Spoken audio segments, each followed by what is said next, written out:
কালকে জুডিও থেকে যে শপিংটা করেছি আজকে তোমাদের সাথে শেয়ার করতে চলেছি। কি সেটা ছিল। Happy birthday. দেখো কি আছে। ফার্স্টেই যে গিফটটা বেরোচ্ছে সেটা হচ্ছে একটা কটনের ফর্মাল শার্ট ছিল, লাইট গ্রিন কালারের, একটা ডার্কের মধ্যে, ওরই মধ্যে একটু ডার্কের মধ্যে একটা প্যান্ট ছিল কটনের, আর একটা ছিল ডেনিম ফুল শার্ট।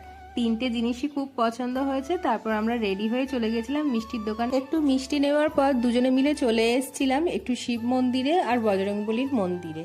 দুটো মন্দিরে পুজো দেওয়া হয়ে যাওয়ার পর দুজনে মিলে ডিসাইড করলাম যে চলো আজকে ব্রেকফাস্টটা বাইরেতেই করে নেওয়া যাক। তাই চলে এসেছিলাম আবার মিষ্টির দোকানটায়।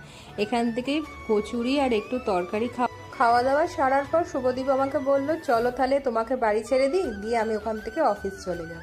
চলো ব্লগটা তাহলে আজকে এই অবধিই রাখলাম, এর সেকেন্ড পার্টটা কালকে।